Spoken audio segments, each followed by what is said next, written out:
Chapter 1. The man who left the party early. James Thompson had perfected the art of disappearing without anyone noticing. It wasn't magic, just timing and a little common sense. Show up early, smile politely, shake the right hands, and leave before the music got loud enough to drown out the small talk. That was his strategy every year, and tonight was no different. The company's New Year's Eve party was in full swing when James slipped through the glass doors of the downtown hotel ballroom. Glittering lights draped from the ceiling like frozen fireworks, and the air smelled faintly of champagne and ambition. People laughed too loudly, hugged too tightly, and promised things they'd forget by Monday morning. Resolutions were currency here, traded like stock tips.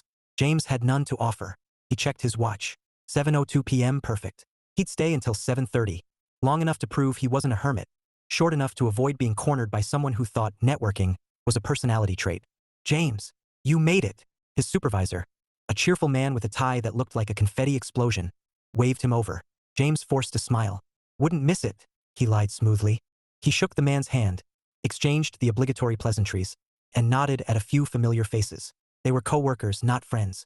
He didn't do friends. Friends asked questions. Friends expected answers. Friends wanted pieces of you that James no longer had to give. Grab a drink, his supervisor urged, gesturing toward the bar. Maybe later, James said, knowing full well there would be no later. He drifted toward the far wall, where a massive ice sculpture of the company logo gleamed under blue lights. People posed for selfies beside it, laughing like they were auditioning for happiness. James stood apart, invisible in plain sight. He hated parties. Not because he disliked people, though that was part of it, but because parties were built on illusions. Everyone pretending they were excited about the future, when most were terrified of it. James didn't pretend anymore. The future wasn't a promise. It was a coin toss, and he'd lost his bet 20 years ago. At 7:28, he slipped out. No one noticed. They never did. The city outside was alive with anticipation. Fireworks would start in a few hours, but James wouldn't see them. He walked briskly to his car, the cold biting through his coat, and drove home in silence. His apartment waited like an old dog, loyal, quiet, and a little sad. 2 rooms, 1 life. That was enough. Inside, he hung his coat, loosened his tie, and sat on the edge of his bed without turning on the lights. The faint hum of traffic outside was the only sound. He stared at the floor, feeling the weight of years pressing down like wet cement. Resolutions? He had one. Survive another year. That was it. No grand plans, no second chances. Just survival. He lay back, closed his eyes, and waited for sleep to take him. Didn't. It never came easy anymore. Memories had a way of crawling out of the dark when the world went quiet. He saw Sophie's face first, her tear-streaked cheeks as she loaded suitcases into the car. Rachel's tiny hands gripping the straps of her car seat. The note on the kitchen table, written in looping letters that looked almost romantic if you ignored the words. I love you, but I'm not in love with you anymore. He could still hear the echo of tires on pavement as she drove away without looking back. James swallowed hard and pushed the memory down where it belonged. 20 years had passed, but some wounds didn't heal. They just learned to hide. His phone buzzed on the nightstand. A calendar reminder. Company holiday, office closed tomorrow. He turned it face down and stared at the ceiling. Another year had begun. For everyone else, it meant hope. For James, it meant endurance. Chapter 2. The knock that changed everything. James wasn't expecting anyone. He never did. His doorbell was like an artifact, installed decades ago, rarely used and mostly ignored. So when it rang at 8:17 p.m. on a Tuesday, he froze mid-step, a mug of lukewarm coffee in his hand. The second chime came, sharp and insistent. He set the mug down and walked to the door, his pulse ticking faster than it should. Maybe a neighbor? A delivery? He hadn't ordered anything. He opened the door and time fractured. Standing there was a young woman with tear-streaked cheeks and eyes that burned with accusation. Beside her, a man held her hand, his posture protective, his expression wary. James didn't need introductions. He knew. He knew the moment he saw her. Rachel. She looked like Sophie, so much like Sophie it was like staring into a ghost. Same auburn hair, same delicate jawline, same fire in her eyes. But Rachel's voice was her own, trembling and sharp. Why? She whispered. Why did you abandon me? James gripped the doorframe, steadying himself against the sudden weight of 20 years collapsing into this moment. He had imagined this day, dreaded it, rehearsed it in the quiet corners of his mind. But nothing prepared him for the reality of her voice, her tears, her anger. He swallowed hard. Rachel, he said softly. It's been a while. Her fiancé. James assumed fiancé, though he didn't bother checking for a ring. Shifted closer, like a bodyguard ready to intervene. James didn't care. He wasn't a threat. He was just tired. Rachel's chin trembled. You left us. You left me. Do you know what that did to me? James exhaled slowly, the air scraping his lungs like sandpaper. I think, he said, we need to have a long overdue conversation. He stepped aside, gesturing them in. The apartment was dim, quiet, almost sterile. 2 rooms, 1 life. Rachel hesitated, then crossed the threshold, dragging her anger with her like a storm cloud. Her fiancé followed, his eyes scanning the space as if expecting secrets to be hidden in the furniture. James motioned toward the couch. "Sit," he said. His voice was calm, almost detached, but inside, something old and jagged stirred. Rachel sat stiffly, her hands clenched in her lap.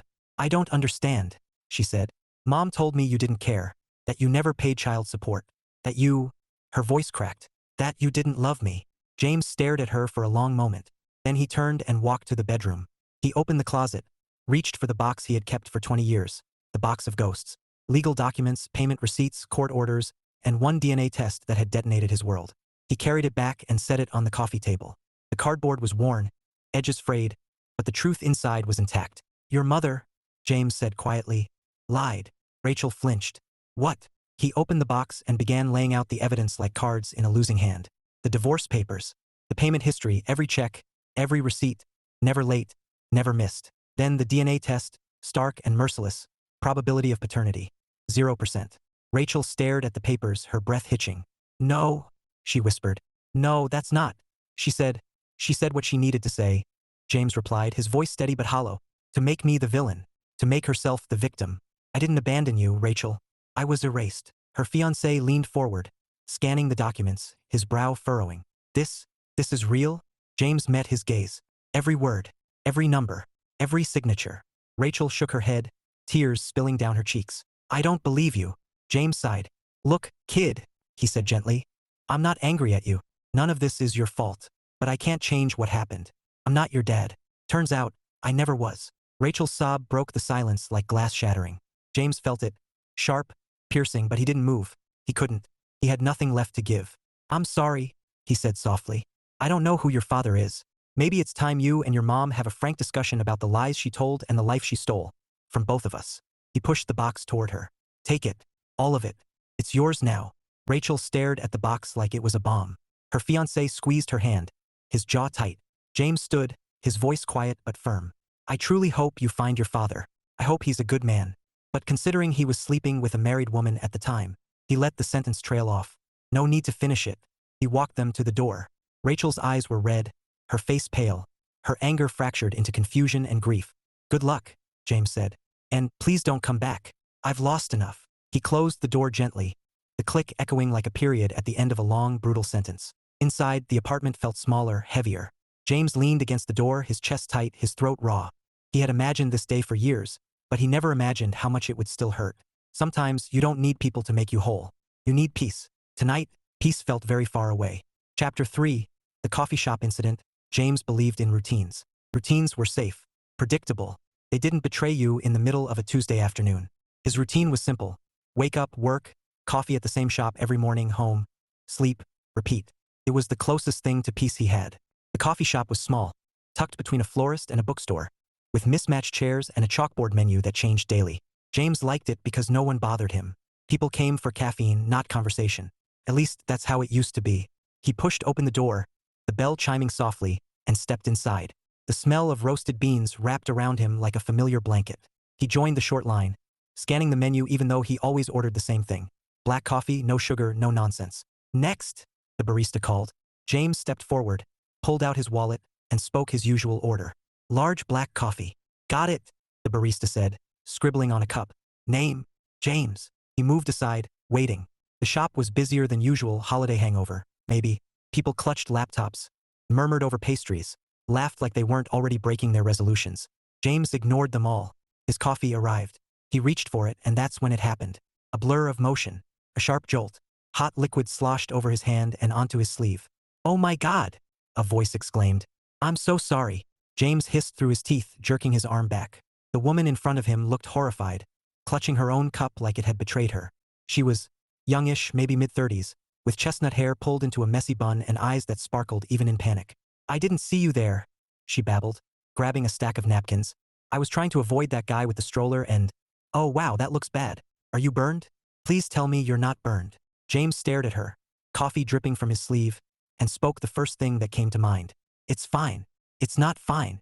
She pressed napkins into his hand like they were life-saving devices. "You're scalded." You need ice. Or aloe. Or do they have aloe here?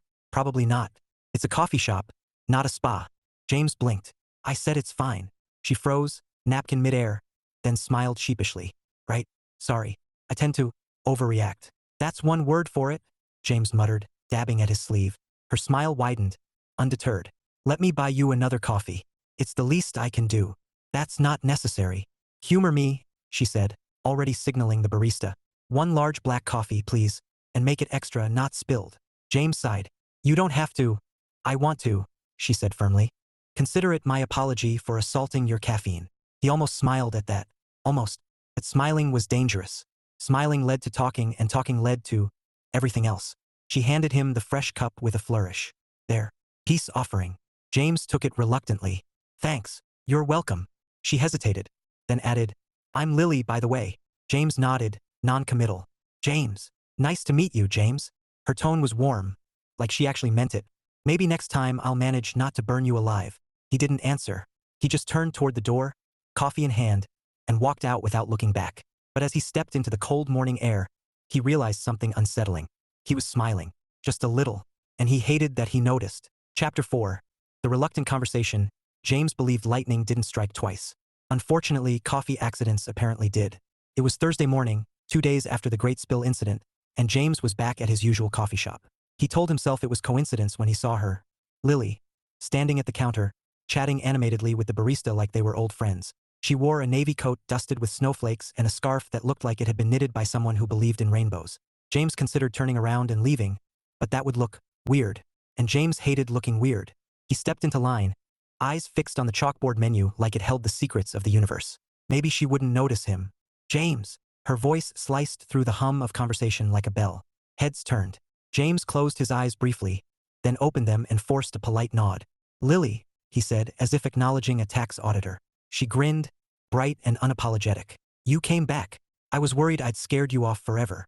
You didn't, James said flatly. I like coffee. Good, she said cheerfully, because I owe you one more apology. I've been thinking about it since Tuesday. You know, the spill, the near third-degree burns, the trauma. James arched a brow. I survived. Still, she said, stepping closer. I feel like I should make it up to you. Coffee's nice, but how about breakfast? My treat. James blinked. Breakfast? Yeah. She tilted her head, eyes sparkling with mischief. You know, eggs, toast, pancakes, conversation. I don't do conversation, James said before he could stop himself. Lily laughed, a warm, unfiltered sound that made two people at a nearby table glance over and smile. Everyone does conversation. It's like breathing. You just talk. I'm fine without it, James replied deadpan. She studied him for a moment, then smiled wider. Challenge accepted. Before James could protest, the barista handed him his coffee. Lily grabbed hers and gestured toward a corner table. Come on, 10 minutes. If you hate it, you can leave and never see me again. James hesitated. Every instinct screamed no. No breakfast. No conversation. No strangers prying open doors he'd nailed shut decades ago. But something, maybe curiosity, maybe the faint echo of that smile he hated noticing, made him pause. 10 minutes, he said finally, his voice like gravel. Deal. Lily beamed and led the way. The table was small, cluttered with sugar packets and a vase holding a single wilted daisy. Lily sat, unwrapping her scarf with theatrical flair. James lowered himself into the chair opposite her, feeling like he'd just agreed to a hostage negotiation. So, Lily said, stirring her coffee. Tell me something interesting about yourself. James stared at her. I work in an office. She waited. And, that's it. Lily laughed again, shaking her head. Wow, you're like a human vault. Privacy is underrated, James said. Or maybe you're just scared, she teased lightly. James stiffened. Of what? Of people, Lily said simply. Of letting anyone in. He opened his mouth to deny it, then closed it. Because what was the point? She wasn't wrong. Lily softened her tone. Look, I'm not trying to psychoanalyze you. I just think, maybe you could use a friend. I don't do friends, James said, echoing his own mantra. Then consider me an exception, Lily replied, smiling like she'd already won. James sipped his coffee, silent. 10 minutes stretched into 20. Against his better judgment, he found himself listening to her stories about teaching art classes, her love for bad rom-coms, her obsession with crossword puzzles. She was different, unfiltered, alive in a way James hadn't been for years. When he finally stood to leave, Lily grinned. Same time tomorrow? James shook his head. No promises. Promises are boring, she said. Surprises are better. As James walked out into the cold, he realized something unsettling. He didn't hate the idea of tomorrow as much as he thought he would. Chapter 5. The unwanted spotlight. James hated meetings almost as much as he hated parties. Meetings were just parties without alcohol. Forced gatherings where people pretended to care about things they didn't. But this meeting wasn't optional. HR had summoned him, and when HR summoned you, you showed up. He sat in the sterile conference room, hands folded, expression neutral. Across the table, the HR director, a woman with a smile that looked like it had been ironed into place, shuffled papers like they were weapons. James, she began, her tone syrupy. We've had some concerns raised by your coworkers. James didn't flinch. Concerns? Yes. She cleared her throat. Several employees feel uncomfortable around you. James stared at her. Uncomfortable how? Well, she said, choosing her words like landmines. They say you're distant, unapproachable, that you create a hostile environment. James blinked slowly. By not talking to them? By refusing to engage socially, she clarified. It makes people uneasy. James leaned back, his voice calm but edged with steel. Is being social in my job description? The HR director hesitated. No, but then why? James said, his tone sharpening. Am I here being told to make myself uncomfortable so everyone else can feel comfortable? Her smile faltered. It's about fostering a positive workplace culture. James held her gaze. I come to work. I do my job. I don't waste company time talking about things unrelated to the company. I don't bother anyone. I don't talk to anyone unless it's work-related. Why are their feelings more important than my right to choose who I associate with? The HR director opened her mouth, then closed it. James continued, voice low and deliberate. If you want to put mandatory socializing in my job description, go ahead. I'll find another job. Until then, I'm not interested in being anyone's friend. I just want to work and go home. Silence stretched like a taut wire. The HR director finally nodded, defeated. I understand your position. James stood. Good. Then we're done. He walked out of the conference room, feeling the familiar weight of being the villain in someone else's story. He didn't care. Caring cost too much. What he didn't know, what he couldn't have predicted, was that someone had seen the whole thing. Lily. She was standing near the elevators, holding a sketchpad and a paper cup, her eyes wide with curiosity. James froze when he saw her. She froze too, then smiled like she'd just discovered a rare species in the wild. Wow, she said, stepping closer. That was intense. James frowned. What are you doing here? Dropping off some art prints, she said casually. I teach a class in the building next door. They asked me to bring samples for a community project. Her grin widened. And lucky me, I got front row seats to your HR showdown. James groaned inwardly. It wasn't a showdown. Oh, it was, Lily said, eyes sparkling. You were like, I refuse to be social. Very dramatic. Very mysterious loner vibes. James scowled. It wasn't dramatic. It was logical. Logical can be dramatic, Lily teased. Especially when you deliver it like a courtroom speech. James started walking toward the exit. Lily fell into step beside him, her scarf trailing like a comet. You know, she said lightly, most people would have just nodded and promised to bring cupcakes to the next office party. I'm not most people, James muttered. Clearly, Lily said, grinning. And honestly, I kind of like that. James shot her a look. Why? Because, she said, shrugging, you're interesting. And trust me, that's rare. He didn't answer. He just pushed open the door and stepped into the cold, wondering why his pulse was suddenly louder than the wind. Chapter 6. The invitation. James had a rule. Never agree to anything that sounded like fun. Fun was unpredictable. Fun had variables. Fun was how you ended up burned. Sometimes literally, sometimes metaphorically. So when Lily appeared at his usual coffee shop on Saturday morning, grinning like she'd just won the lottery, James felt the familiar prickle of impending chaos. Morning, James, she chirped, sliding into the seat across from him without asking. Her scarf was a different color today, bright yellow, like sunshine had decided to become fabric. James sipped his coffee, silently wondering if she owned a closet or a rainbow. You look thrilled to see me, Lily teased, eyes dancing. James set his cup down. You're persistent. Thank you, she said, as if it were a compliment. Listen, I have a proposition. James's internal alarms blared. No, you didn't even hear it yet. I don't need to, James said. I don't do propositions. This one's harmless, Lily promised, leaning forward conspiratorially. There's a community art fair today. Local artists, live music, food trucks. It's outdoors, lots of space, zero pressure.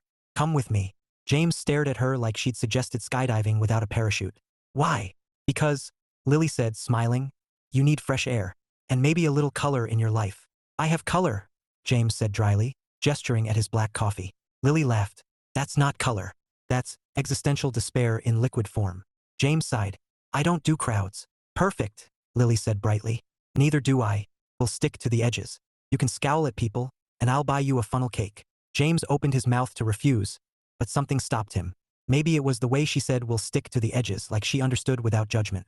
Maybe it was the faint tug of curiosity he hated admitting. Or maybe he was just tired of saying no. Fine, he said finally. 1 hour. Lily grinned like she'd just cracked a safe. Deal. The art fair was exactly what James feared. Loud, colorful, chaotic. Booths lined the park, bursting with paintings, pottery, jewelry, and things James couldn't identify. Music floated through the air, mingling with laughter and the smell of fried dough. James stood at the entrance, hands in his pockets, wondering how fast he could make an escape without looking like a fugitive. Relax, Lily said, looping her arm through his before he could protest. We're just walking. James stiffened at the contact but didn't pull away. She led him past a booth selling abstract paintings that looked like someone had spilled emotions on canvas. Lily stopped to admire one, tilting her head thoughtfully. What do you see? She asked. Paint, James said. She laughed. You're impossible. They moved on. Lily chatted with vendors, complimented handmade scarves, and sampled artisanal chocolates. James hovered like a reluctant shadow, answering in monosyllables when spoken to. But then something unexpected happened. A man juggling flaming torches stumbled near them, and James instinctively grabbed Lily's arm, pulling her out of harm's way. The torches clattered harmlessly to the ground, but Lily looked up at him, eyes wide. Wow, she said softly. You do care. James released her arm like it was on fire. You were in the way. Sure, Lily said, smiling. Hero complex denied. James muttered something unintelligible and started walking faster. Lily caught up easily, her grin widening. You know, she said, for someone who claims he hates people, you're pretty good at saving them. James didn't answer. He just kept moving, pretending the sudden warmth in his chest was irritation and nothing else. They ended the hour at a food truck selling funnel cakes dusted with powdered sugar. Lily handed him one, her fingers brushing his briefly. Payment for services rendered, she said lightly. James stared at the golden spiral of fried dough. This looks messy.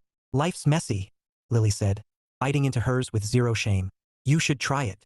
James hesitated, then took a bite. Sweetness exploded on his tongue, unexpected and almost joyful.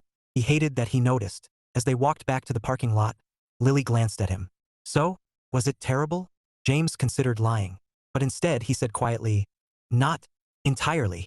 Lily smiled like that was the biggest victory of her week. Progress. James didn't reply, but as he unlocked his car, he realized something unsettling. For the first time in years, he wasn't dreading tomorrow. Chapter 7. The past returns. James didn't believe in omens, but if he did, the text message would have qualified. It came late Sunday evening, just as he was rinsing his coffee mug, a simple ritual that marked the end of his day. His phone buzzed on the counter, screen lighting up with an unfamiliar number. He almost ignored it. Almost. Hi, it's Rachel. James froze, water running over his fingers. For a moment he couldn't breathe. He stared at the words like they were written in fire. Can we talk? He dried his hands slowly, methodically, as if delaying the inevitable could make it disappear. Didn't. The message sat there, pulsing like a heartbeat. James typed back 2 words. About what? The reply came fast. About Mom. About everything. James closed his eyes. He had known this wasn't over. The box of documents, the truth he'd handed her like a grenade. None of it guaranteed closure. It only guaranteed fallout. He sat at the kitchen table, phone in hand, staring at the screen. He could ignore her. He could block the number and vanish again. But something, maybe guilt, maybe the faint echo of a man who once believed in family, made him type. Tomorrow. 6 p.m. coffee shop on Main. He hit send before he could change his mind. The next morning, James woke with a heaviness he hadn't felt in years. He dressed mechanically, drove to work, and moved through the day like a ghost. Numbers blurred on his screen. Voices drifted past him, meaningless. All he could see was Rachel's face. Angry, tear-streaked, so much like Sophie it hurt. By the time he left the office, the sky was bruised with twilight. He drove to the coffee shop, parked, and sat in the car for a full minute, gripping the steering wheel like it was a lifeline. Then he went inside. Rachel was already there, sitting at a corner table with her hands wrapped around a paper cup. She looked smaller than he remembered, fragile almost, but her eyes were sharp, burning with questions. Hi, she said when he approached. Her voice was tight, brittle. Hi, James replied, sliding into the chair opposite her. Silence stretched between them, thick and awkward. Finally, Rachel spoke. I talked to Mom. James waited. She admitted it, Rachel said, her voice cracking. Everything. The affair. The lies. She said she thought she was protecting me. James swallowed hard. Protecting you from what? From the truth, Rachel whispered. From knowing she destroyed everything. James stared at his coffee, the steam curling like ghosts. "I'm sorry," he said quietly. "I wish I could make it easier." Rachel shook her head, tears spilling down her cheeks. "I hated you for years," she said. "I thought you didn't care. I thought you were heartless." James felt the words like blows, but he didn't flinch. "I cared," he said softly. "More than you'll ever know." Rachel covered her face with her hands, sobbing quietly. James sat there, helpless, the weight of decades pressing down like stone. He wanted to reach out, to comfort her, but he didn't. He couldn't. The distance between them wasn't measured in inches. It was measured in years, in lies, in scars that never healed. When she finally looked up, her eyes were red, her voice raw. "I don't know what to do." James exhaled slowly. "Live your life," he said. "Don't let her mistakes define you." Rachel nodded, trembling. "Will I see you again?" James hesitated. Then he said, "That's up to you." They parted with no promises, no hugs, just a fragile truce. James walked out into the cold night, his chest aching, his mind spinning. He had done what he could. It wasn't enough. It would never be enough. He drove home in silence, parked, and sat in the dark for a long time. When his phone buzzed again, he almost ignored it. Almost. "Lily, you survived the art fair. That means you're ready for phase 2. Dinner? Tomorrow?" James stared at the message, torn between exhaustion and something dangerously close to hope. His thumb hovered over the screen. For the first time in years, he didn't type no. Chapter 8. The unexpected laughter. James had agreed to dinner. He wasn't sure how it happened. Maybe fatigue. Maybe Lily's relentless optimism. But the word yes had slipped past his defenses like a thief in the night. Now, sitting in his car outside a small Italian restaurant, he wondered if he could still make a run for it. He didn't. Instead, he walked inside, scanning the cozy space with its flickering candles and soft jazz. Lily was already there, waving from a corner booth like they were old friends. She wore a green sweater that made her eyes look brighter, and her smile, God, that smile, was impossible to ignore. "You came," she said, as if he'd just returned from war. "You asked," James replied, sliding into the booth. "And you said yes," Lily countered, grinning. "That's progress." James picked up the menu, using it as a shield. "What's good here?" "Everything," Lily said. "But if you order plain spaghetti, I'll stage an intervention." James smirked despite himself. "Noted." They ordered. Lily chose something with a name James couldn't pronounce, and he settled for lasagna because it sounded safe. Conversation started awkwardly, like two strangers trying to find common ground on a frozen lake. But Lily was relentless in the best way, asking questions, telling stories, laughing at her own jokes when James didn't. And then it happened. She was describing a disastrous attempt to teach a pottery class to a group of retirees. One guy kept calling the kiln the oven of doom, and another tried to make a vase shaped like Elvis, when James laughed. Not a polite chuckle. A real laugh, deep and sudden, bursting out like it had been locked away for years. Lily froze mid-sentence, eyes wide. Was that a laugh? James cleared his throat, trying to smother the sound. "It was situational." "Situational." Lily grinned. "James, that was a full-on laugh. I feel honored." He shook his head, but the corners of his mouth betrayed him, curving upward. Felt strange, foreign but good. Dangerous but good. Dinner stretched longer than he expected. They talked about movies. Lily loved romantic comedies. James claimed they were unrealistic. Music, she adored jazz. He preferred silence, and life in general. Lily's stories were messy and colorful, full of detours and laughter. James's were sparse, carefully edited, but she listened like every word mattered. When the check came, Lily snatched it before James could react. "My treat," she said firmly. "You don't have to." "I want to," she said, echoing her coffee shop line. "Consider it payment for the laugh. Those are rare, right?" James hesitated, then nodded. "Rare," he admitted. Outside, the night was crisp, stars scattered like diamonds across the dark. Lily pulled her scarf tighter, her breath fogging in the air. "So," she said, smiling, "did you hate it?" James considered lying. But instead, he said quietly, "No." Lily's grin widened. "Careful, James. That almost sounded like enjoyment." He didn't answer. He just walked beside her to the parking lot, feeling something he hadn't felt in years. A flicker of light in the long, dark tunnel. As he unlocked his car, Lily called out, "Next time, you're picking the place." James paused, hand on the door. "Next time." "Yep," Lily said, waving. "Don't worry. I'll remind you." James watched her walk away, scarf trailing like a comet. For the first time in decades, he didn't dread the idea of next time. He almost wanted it.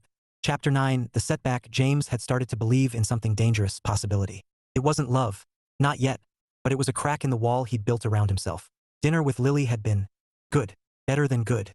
He'd laughed. He'd almost enjoyed himself. And that terrified him more than anything. So when Lily texted the next day, "Coffee? My treat. Promise not to spill this time." James said yes. He didn't even hesitate.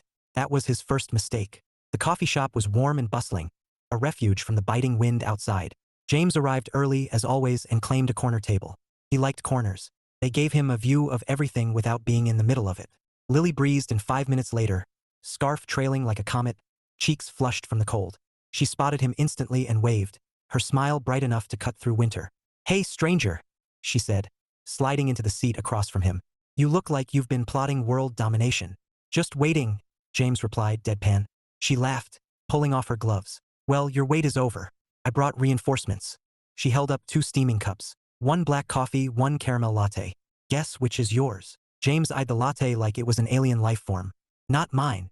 "Correct," Lily said, grinning. "You're consistent. I like that." They talked easily, easier than before. Lily told him about a mural project she was organizing for the community center, her hands painting pictures in the air as she spoke. James listened, sipping his coffee, feeling something he hadn't felt in decades. Calm. It was almost nice. And then he heard it. A voice from the next table, low but clear enough to slice through the hum of conversation. 2 women, chatting over pastries. "Lily's always like that," one said, laughing. "She flirts with everyone. Total heartbreaker." James froze mid-sip. The words hit like a punch, sharp and unexpected.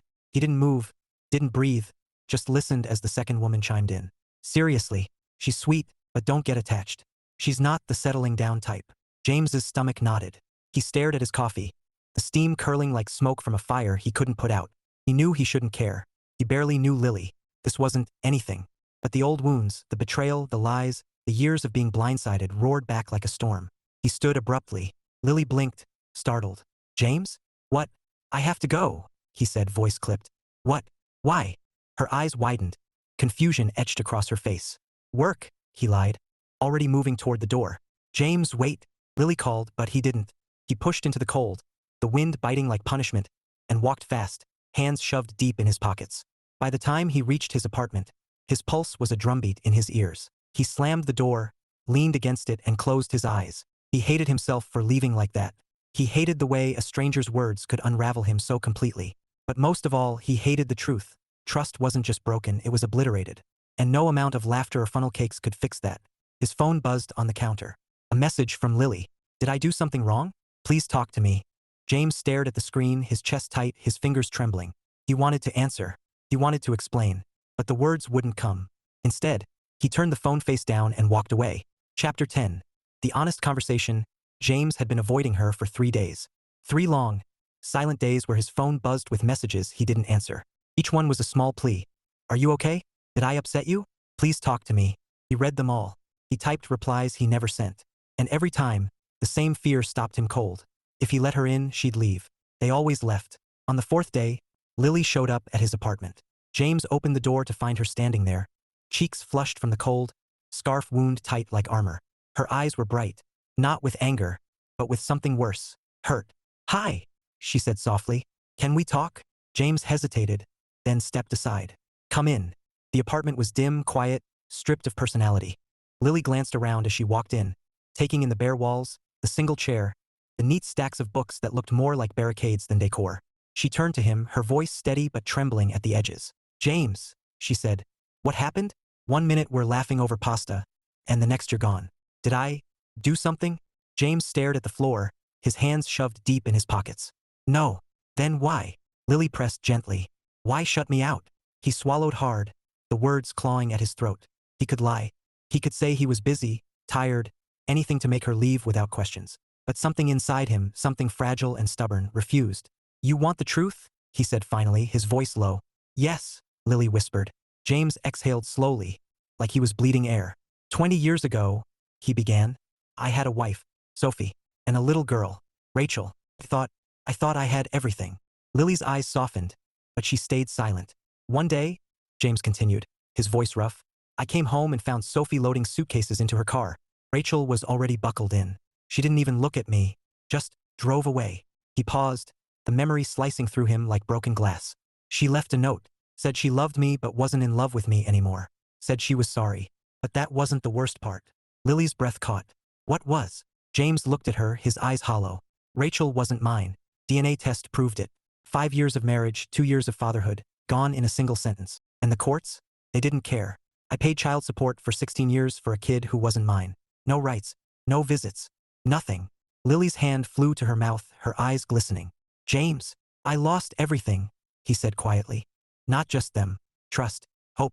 Any belief that people mean what they say. So when I heard those women at the coffee shop, talking about you, saying you flirt with everyone, I panicked. I thought, here we go again. Silence fell, heavy and raw. Lily stepped closer, her voice trembling.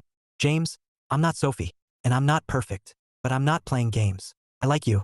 Not because you're easy. God knows you're not. But because you're real. James stared at her, his chest tight, his defenses crumbling like old walls. I don't know if I can do this, he whispered. You don't have to know, Lily said softly. You just have to try. For a long moment, they stood there, the air thick with everything unsaid. Then James nodded, small, hesitant, but real. Okay, he said. Lily smiled, tears shining in her eyes. Okay. Chapter 11. The leap. James had never been good at grand gestures. He wasn't even good at small ones. But after Lily left his apartment with that quiet smile and those words, you just have to try, he spent 2 days thinking about what try meant. It wasn't a contract. It wasn't a guarantee. It was a risk. And James hated risks, but he hated the idea of losing her more. So on Friday evening, he did something reckless. He texted her. Dinner. My choice. Tomorrow. 7 p.m. Her reply came in seconds. Look at you, Mr. Spontaneous. I'm in. Should I be worried? James stared at the screen, then typed. Probably. Saturday night, James stood outside a small bistro he'd picked after 30 minutes of agonizing over Yelp reviews. It was quiet, intimate, nothing flashy, safe. Or so he thought. Inside, the hostess smiled brightly. Reservation for Thompson? James nodded. 2. Right this way, she said, leading him to a table near the window. Candles flickered, soft music played, and James felt his pulse thudding like a drum. He checked his watch. 6:59. Perfect timing. He liked perfect timing. At 7:03, Lily swept in like a burst of color against the muted tones of the restaurant. Her dress was simple but elegant, her hair loose around her shoulders, and her smile, God, that smile, made James forget how to breathe. You clean up nice, she teased, sliding into the chair opposite him. You're late, James said deadpan. 3 minutes, Lily countered. Fashionably late. James almost smiled. Almost. They ordered. Lily chose something adventurous. James stuck to steak because it sounded safe. Conversation flowed more easily than he expected. They talked about books, music, even childhood memories. Lily told him about growing up in a noisy house full of siblings, about painting murals on her bedroom walls. James shared a story about fixing his first car at 17, his voice softening as he spoke. And then came the mishap. The waiter arrived with their meals, balancing plates like a circus act. As he set Lily's dish down, his elbow clipped James's water glass. It toppled in slow motion, spilling across the table and straight into Lily's lap. Oh my God! Lily yelped, jumping up as icy water soaked her dress. James shot to his feet, grabbing napkins like a man possessed. I'm sorry, It's fine. Lily laughed, dabbing at her skirt. Really, it's fine. James froze, napkin in hand, staring at her. She was laughing, not annoyed, not embarrassed. Laughing like this was the funniest thing that had happened all week. You're laughing, James said, bewildered.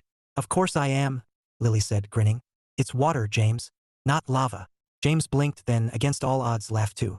A real laugh, deep and unguarded, spilling out like sunlight through cracks in a wall. The waiter apologized profusely, offered free dessert, and scurried away. Lily sat back down, still smiling. Well, she said, if this was a test, you passed. James shook his head, chuckling. I didn't plan that. Exactly, Lily said softly. You can't plan everything. Dinner ended with tiramisu on the house and a warmth James couldn't name. Outside, the night was crisp, stars scattered like diamonds. Lily pulled her coat tighter, her breath fogging in the air. So, she said, eyes bright, was this terrible? James looked at her, really looked at her, the laughter still lingering in her eyes, the kindness in her smile, and said quietly, no. Lily grinned. Careful, James. That almost sounded like enjoyment. He didn't answer. He just walked beside her to the parking lot, feeling something dangerous and wonderful blooming in his chest. As he unlocked his car, Lily called out, next time, no water tricks. James smirked. No promises. Chapter 12. The resolution. James had always believed life was a series of locked doors. You could knock, you could beg, but most stayed shut. For 20 years, he hadn't even tried. He'd lived in the hallway, safe, predictable, alone. But tonight, standing outside Lily's studio, he realized something terrifying. He wanted to open a door again. The studio was warm and alive, splashed with color from canvases leaning against the walls. Lily was perched on a stool, paintbrush in hand, her hair pulled back in a messy knot. She looked up when he entered, surprise flickering across her face. James, she said softly. You came. I said I would, he replied. His voice steady but his pulse anything but. She smiled, setting the brush aside. I wasn't sure. James stepped closer, his hands shoved deep in his coat pockets. I wasn't sure either. Lily tilted her head, studying him like he was a puzzle she wanted to solve. So what changed? James exhaled slowly, the words heavy but clear. I realized something. Love isn't a guarantee. It's a choice. And I've spent 20 years avoiding choices because I was afraid of losing again. Lily's eyes softened, her voice barely above a whisper. And now, James said, meeting her gaze. I'd rather risk losing than keep living like I'm already lost. Silence stretched between them, thick with everything unsaid. Then Lily smiled, a slow, radiant smile that felt like sunlight breaking through clouds. You know, she said gently, that's the most romantic thing you've said all week. James almost smiled. Almost. Don't get used to it. Lily laughed, stepping closer. No promises. They stood there, inches apart, the air humming with possibility. James felt the old fear clawing at him, but for the first time it didn't win. He reached out, his fingers brushing hers, tentative, fragile, but real. Lily's hand curled around his, warm and steady. So, she said softly, what now? James looked at her, really looked at her, the paint smudges on her fingers, the light in her eyes, and said the only thing that mattered. Now, he whispered, we try. Later, as they walked out into the crisp night, James felt something he hadn't felt in decades. Hope, not the naive kind that promised forever, but the quiet kind that whispered maybe. And for James, maybe was enough. Chapter 13. The new beginning. The coffee shop was the same as always, warm, bustling, filled with the hum of conversation and the scent of roasted beans. But for James, everything felt different. He pushed open the door, the bell chiming softly, and scanned the room. Lily was there, sitting at their usual corner table, sketchpad open, a half-finished doodle curling across the page. She looked up when she saw him, her smile blooming like spring after a long winter. You're late, she teased. 3 minutes, James said, deadpan, sliding into the seat across from her. Fashionably late, Lily countered, grinning. James almost smiled. Almost, but this time he didn't fight it. The smile came, quiet and unforced, settling on his face like it belonged there. They ordered coffee, black for him, caramel latte for her, and talked about nothing and everything. Lily told him about a new mural project, her hands painting pictures in the air. James listened, really listened, and even shared a story about fixing his old car at 17, his voice softer than it had been in years. When Lily laughed, James laughed too. Not the brittle sound of someone pretending, but the deep, easy kind that felt like sunlight breaking through clouds. Outside, the world was waking up to a new year. Snow dusted the sidewalks, and the air was crisp, sharp with promise. James and Lily walked side by side, their steps slow, unhurried. At the corner, Lily slipped her hand into his, not tentative this time, but steady. Sure. James didn't pull away. For a moment, he looked up at the sky, pale blue and endless, and felt something he hadn't felt in decades. Peace. Not the hollow kind he'd clung to for survival, but the real kind, the kind that comes when you stop running from the past and start walking toward the future. He squeezed Lily's hand gently. She smiled, her breath fogging in the cold, and said, So what now? James looked at her, really looked at her, the laughter in her eyes, the warmth in her touch, and said the only thing that mattered. Now, he whispered, we live. As they crossed the street together, James realized something simple and profound. Sometimes you don't need guarantees. You just need a reason to try. And for the first time in 20 years, he had one.